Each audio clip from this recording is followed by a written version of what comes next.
O Senhor esteja convosco. Ele está no meio de nós.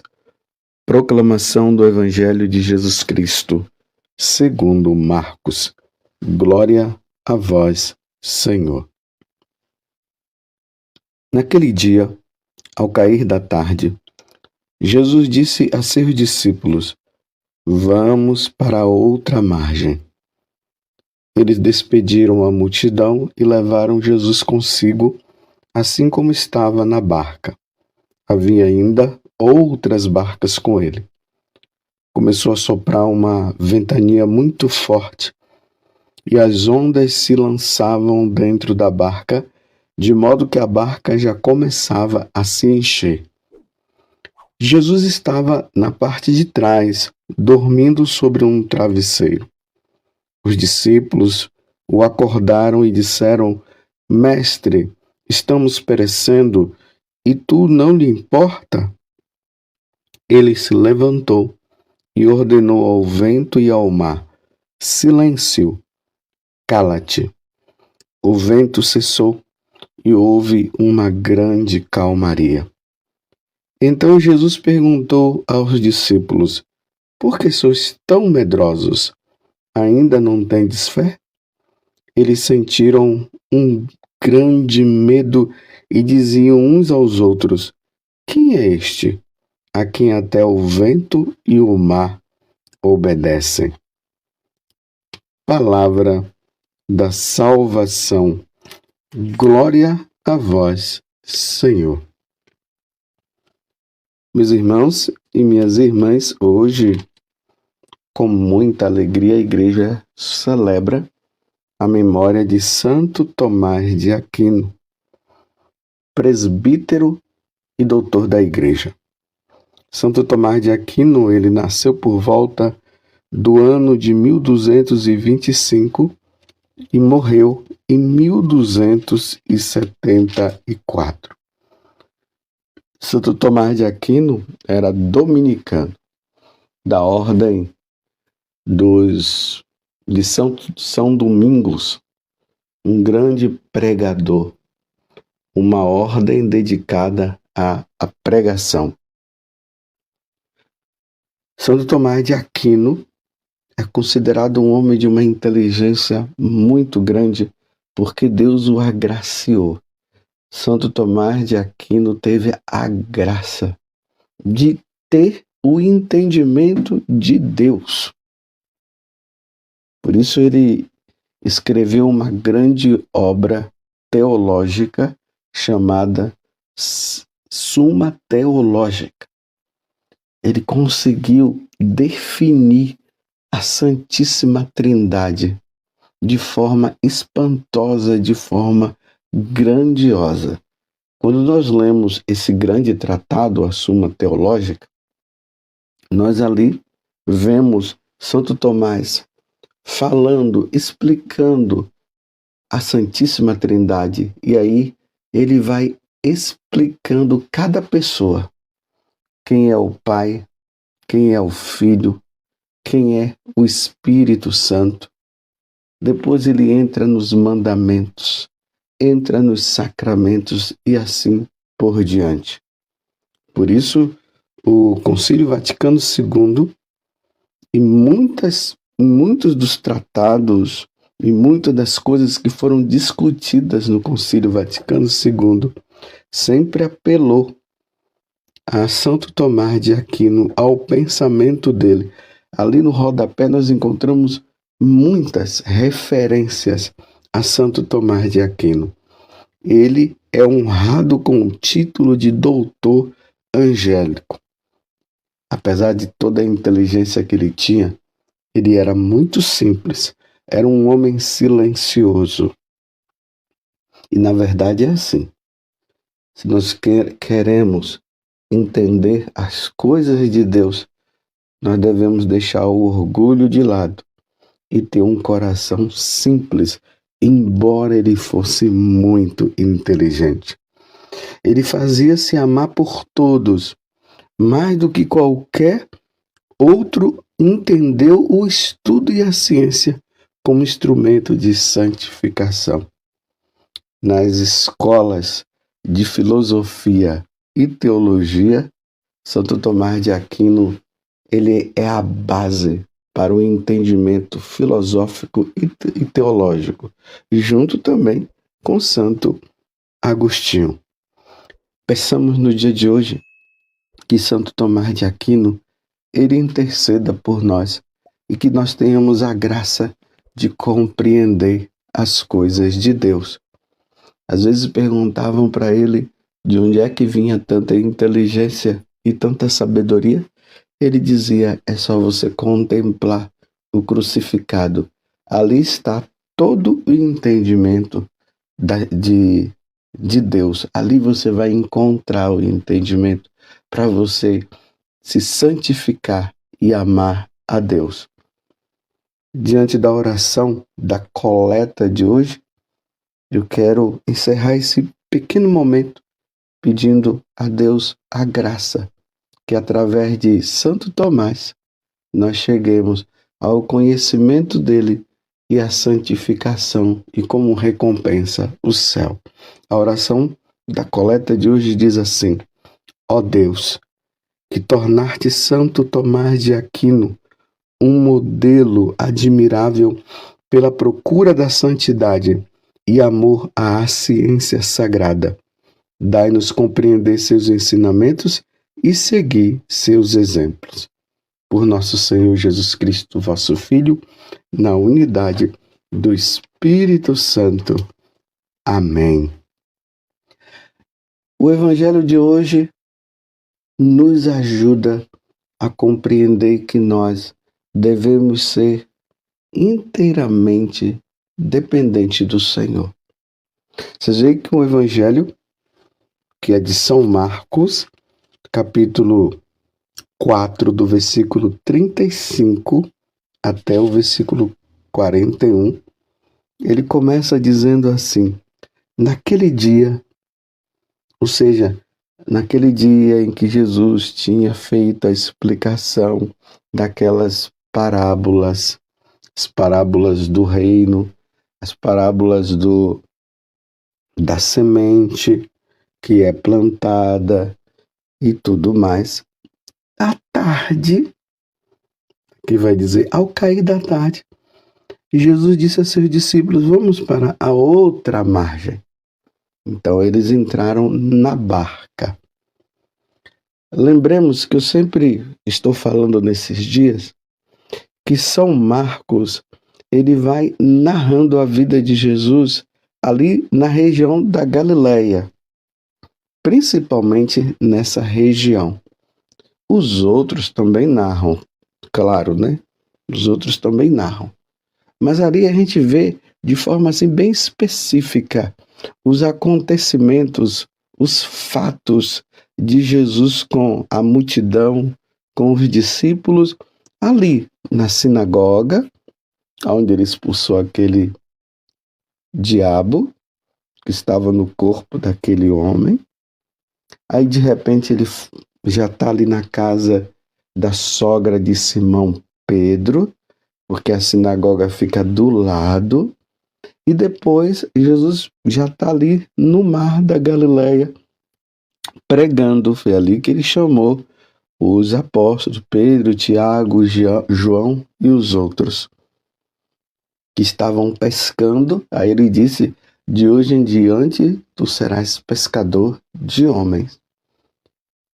Agora o fato, ele está ali, no mar mesmo.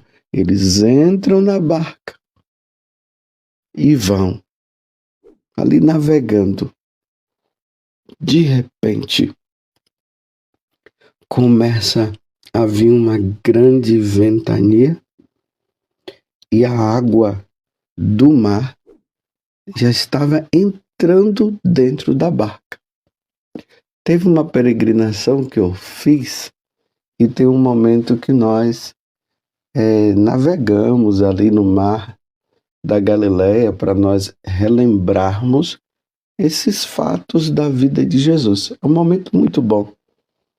Teve uma vez que quando nós fomos, começou a chover e veio aquela brisa, aquele ventinho, E ali nós na barca, né? A água ia balançando um pouco a barca e a gente ficava assim. Foi até bom porque nos ajudou a entender esse momento.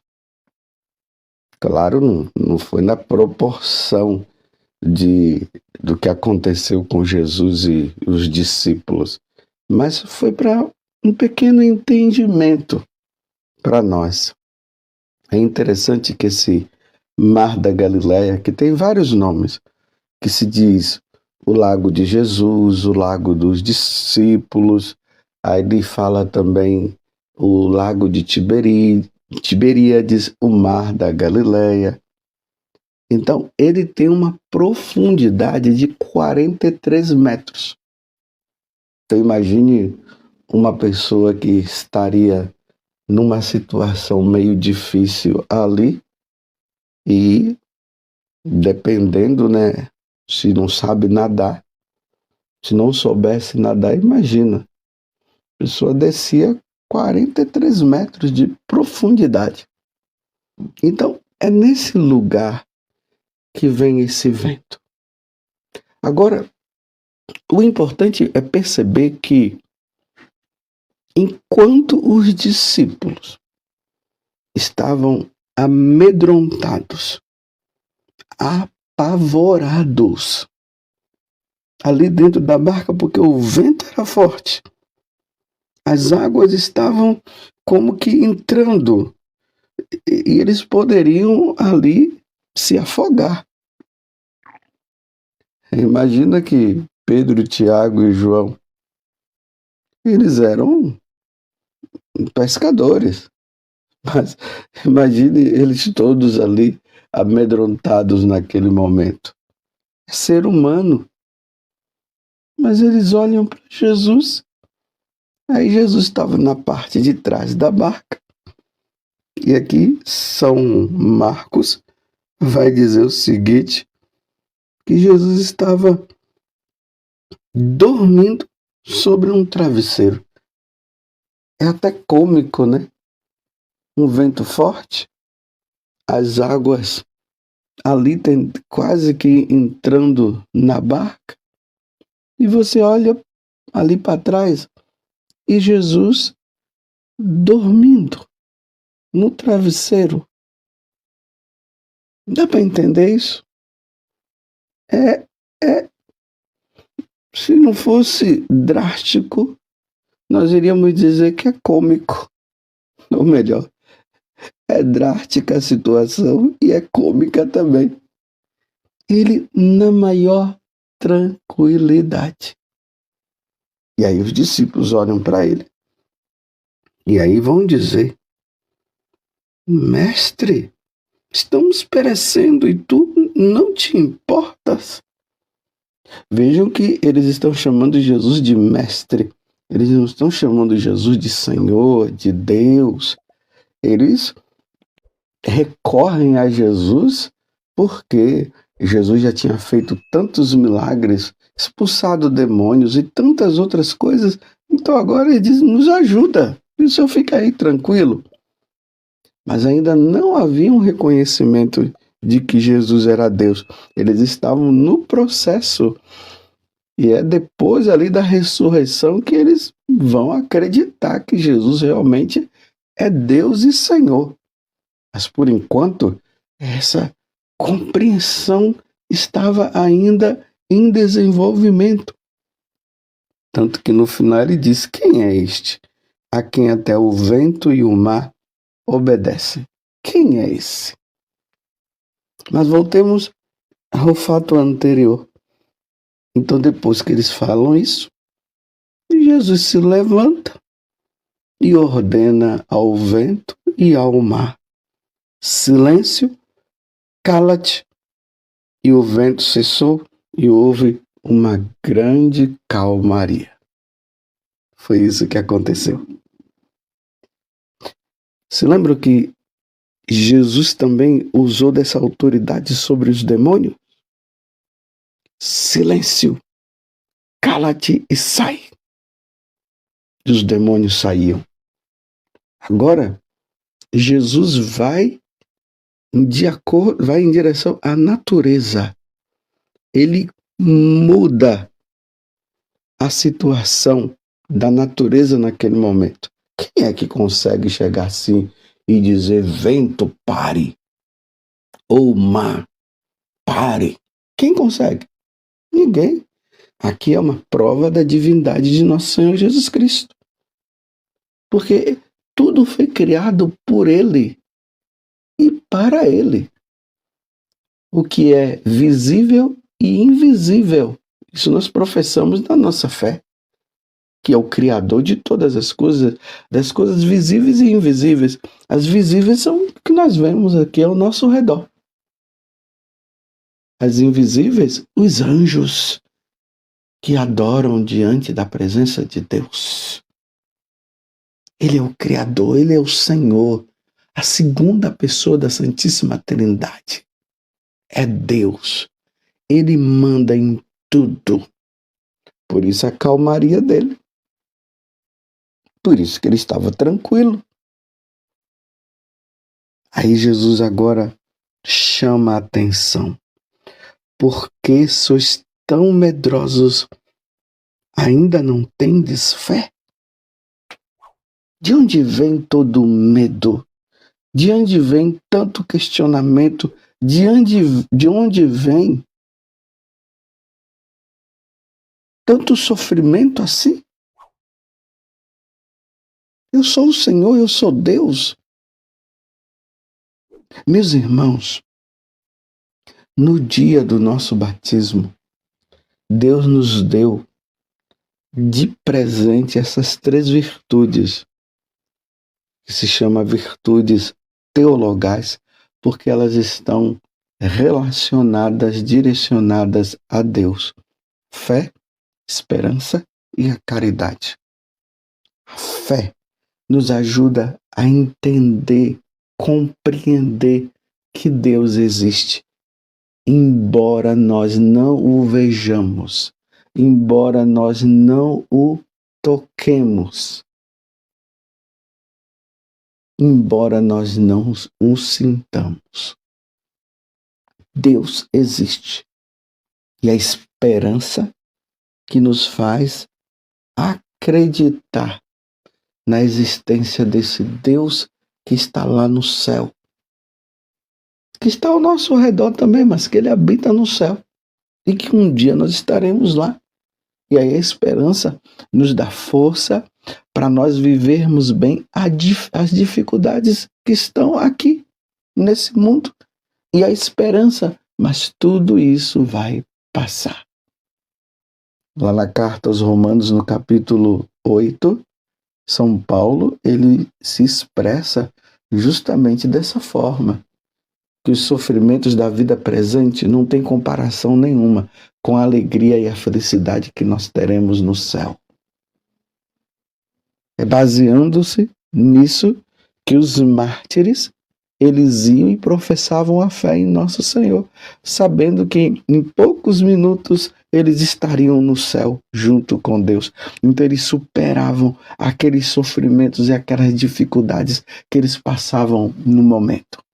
Os algozes, achando que estariam tirando a vida deles, eles diziam: não, vocês não estão tirando a vida, vocês estão nos proporcionando a vivermos a verdadeira vida.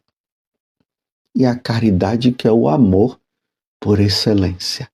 Esse amor a Deus, esse amor que nós devemos ter a Ele acima de qualquer coisa. Então, no dia de hoje, meus irmãos, Jesus está dizendo assim: por que você está desta forma? O porquê dessa tristeza?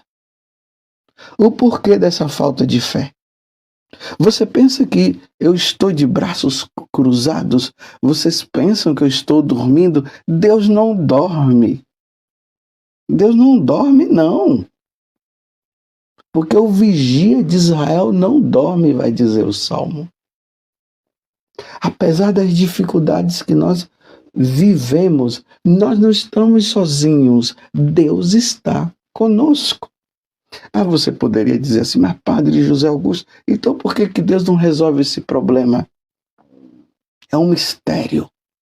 Até isso é uma prova que Deus está dando para ver se você o ama de verdade, para ver se você o crê nele de verdade. Por isso que ele diz, aquele que perseverar até o fim será salvo. Vocês pensam que Deus está alheio a essa situação que nós estamos vivendo no Brasil hoje? E no mundo, não somente no Brasil, e no mundo, você pensa que Deus não está vendo? Ou você poderia aproveitar disso, como os ateus dizem, né? Se Deus existe, por que ele deixa nós passarmos por essa situação? Deus nos deixa passar por muitas situações para nós provarmos o nosso amor a Ele. É muito fácil dizer que nós amamos a Deus quando está tudo bem, quando todas as dificuldades são superadas. Mas acreditar em Deus na hora do sofrimento, na hora da prova, só quem tem fé. Então ele faz esse questionamento. Por que sois tão medrosos? Ainda não tendes fé? Por causa desse medo, o porquê disso, nós cremos, o Senhor existe, Ele está no meio de nós sim. Ele padeceu sob Pôncio Pilatos, mas ao terceiro dia ele ressuscitou e foi ao céu, subiu aos céus e continua conosco. É preciso superar, é preciso se agarrar. Deus não está dormindo. E diante de qualquer situação que você está passando, é hora de perseverar, é hora de rezar. Quantas pessoas que na hora da dificuldade começam a arrefecer na oração, já não vai mais na missa, já deixa de rezar o texto, fica com aquele vitimismo diante de Deus e fica dizendo Deus não existe, Deus não me ama. Deus não ama você como? Olhe para a cruz e ali está a prova do quanto Deus te ama. Agora é preciso perseverar e aguardar em Deus, porque os apóstolos viam que ele estava dormindo, só que ele não estava. Ele não estava dormindo, porque o guarda de Israel, ele não dorme. O vigia de Israel, o vigia de todos os povos, de todos nós. Mesmo, meus irmãos, que nós passemos por dificuldades, não abandonemos a Deus e continuemos a dar a prova de que nós acreditamos de verdade. Agora mesmo me veio à mente o livro do profeta Abacuque. Depois vocês procurem profeta Abacuque. É um livro pequeno, se não me engano, três ou quatro capítulos e curtos. E o que foi que estava acontecendo ali com Abacuque? Os caldeus estavam entrando ali em Jerusalém, em Israel, matando todo mundo, levando crianças lá para Babilônia. E aí Abacuque dizia, até quando, Senhor, nós vamos passar por isso? Até quando? E ele dizia, eu vou me colocar como um vigia agora. E vou ficar esperando do Senhor uma resposta. Até que Deus fala com ele, Abacuque, tudo isso que está acontecendo nesse momento é para um desfecho. E esse desfecho já está para se cumprir.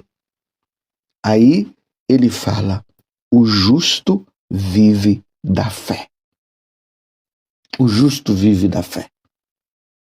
E aí, diante dessa resposta que Deus dá, aí Abacuque cria um novo ânimo. E aí ele vai dizer assim, mesmo que falte o gado no curral, mesmo que eu plante e nada cresça, eu continuarei acreditando no meu Senhor. Olha, o justo vive da fé. Mesmo na dificuldade, nós vamos continuar crendo. Mesmo que morramos, mas nós vamos continuar crendo. Deus existe, porque nós não fomos criados para este mundo, nós fomos criados para a eternidade. Na primeira leitura hoje, na carta aos Hebreus, é ali o capítulo 11 da carta aos Hebreus. Aqui está do versículo 1 até o 19. Como é uma passagem muito comprida, a igreja na liturgia foi tirando alguns versículos, mas depois você leia todo esse capítulo 11, que ali há uma exaltação à fé, mostrando o que aconteceu no Antigo Testamento, como os homens, eles passaram por dificuldade, foram até entregues aos animais, foram até mortos, mas eles em momento nenhum, eles perderam a fé. E ali tem uma frase muito bonita que ele diz assim: eram pessoas que não eram dignas deste mundo, porque eles buscavam uma pátria maior, a pátria celeste. Busquemos, meus irmãos, a pátria celeste. Hoje, no dia de Santo Tomás de Aquino, que ele fala justamente sobre isso, que nós fomos criados para Deus e para um dia nós contemplarmos a face dele na visão beatífica, porque nós estamos aqui de passagem. Peçamos a intercessão dele e peçamos a Deus a graça de morrermos, porque na hora da morte, e continuarmos na nossa vida aqui, perseverando até morrermos, mesmo que as dificuldades venham, mesmo que os ventos fortes venham, mesmo que as águas queiram nos submergir, nos jogar lá nas profundezas, vamos continuar dizendo: eu creio no meu Senhor. Que Nossa Senhora nos ajude, ela que estava aos pés da cruz, vendo o filho morrer, mas ela sabia que ele iria ressuscitar. Louvado seja nosso Senhor Jesus Cristo, para sempre seja louvado, e a nossa mãe, Maria Santíssima.